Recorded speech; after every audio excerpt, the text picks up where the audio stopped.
Hello everyone, good morning, જય માતાજી। તો આજે મેં 5:30ની જાગી ગઈ છું, કેમ કે આજે છે શનિવાર અને મારે બેબીને સ્કૂલમાં મોકલવાની છે। તો પહેલાં કચરો વાળી દીધો, સાઈડમાં ગરમ પાણી મૂકી દીધું બ્રશ કરવા માટે, અને પછી બેબીને જગાડીને એને ટાઈમ પર તૈયાર કરી। અને શનિવારે વાનવાળા કાકા આવતા નહીં એટલે પછી પપ્પા ગયા એને મૂકવા, અને હું આવી ગઈ છું મારા બેડરૂમમાં મારો બેડ સેટ કરવા માટે। તો બ્લેન્કેટ પહેલાં મૂક્યો, ચાદર ખંખેરો, અને ફાઇનલી 8:30 મારું બધું કામ પત્યું, અને છેલ્લે હું નાહવા ગઈ હતી એટલે નાહીને અહીંયા મેં તૈયાર થઉં છું, કેમ કે રોજ તૈયાર થઈને પછી હું માતાજીની પૂજા કરું છું। તો ચાલો બન બનાવી લીધો, કેમ કે રોજ ડેલીમાં તો બન જ હોય દરેક હાઉસવાઈફનું। તો ચાલો હવે જઈએ મારા નાના એવા ગાર્ડનમાં ફૂલ લેવા માટે। તો મેં અહીંયા ગુલાબનું ફૂલ જોવા આવી હતી, પણ એ પહેલાં જ ખીલીને કરમાઈ ગઈ હતું, એટલે પછી જાસૂદના ફૂલથી જ આજે માતાજીની પૂજા કરીએ।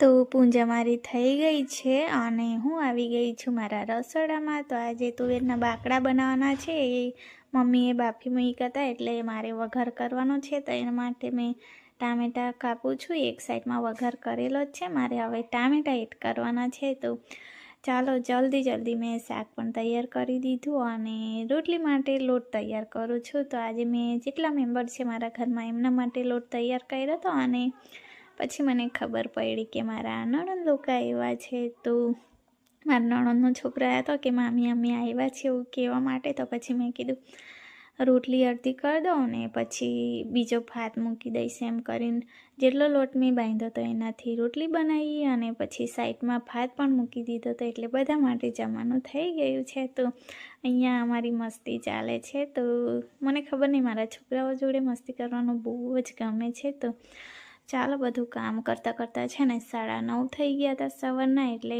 હું બેસી ગઈ છું જમવા। અને એવી આદત છે કે સવારમાં જ જમવાનું જોઈએ છે, બપોરે હું નહીં જમતી એટલે સવારમાં જમી લઉં છું। તો પહેલાં રોટલી ખાઈ જોઈએ, પણ ભાત હોય ને તો મને ભાત બહુ ભાવે, એટલે પછી ભાત ખાઈ લીધો અને બપોરે થોડો બ્રેક આપી દીધો, વિડીયો કંઈ શૂટ નહીં કર્યો, અને 3 વાગ્યાની ચા પીને હું અહીંયા ઊભી હતી। તમે જોયું કે મારો નેલ તૂટી ગયો છે, એટલે પછી મેં કીધું દર વખતે આવું જ થાય, કંઈ વાર તહેવાર હોય ને તો જ મારો નેલ તૂટી જાય છે, એટલે પછી મેં કીધું ચાલ તૂટે એન કરતાં મેં જ કાપી નાખું। તો મન મારું ઉદાસ હતું, કેમ કે મારા ઘરમાં જ મેરેજ છે એટલા માટે। તો મને નખ વગર બિલકુલ પણ ચાલતું નહીં, તેમ છતાં મેં કીધું ચાલ કંઈ નહીં, મેરેજ આવતા થોડું તો વધી જશે। તો પછી સાંજનું કામ મેં સ્ટાર્ટ કરી દીધું, કચરો વાળવાનું, કચરો વળાઈ ગયો, પછી વાસણ ધોયા, પણ વાસણનો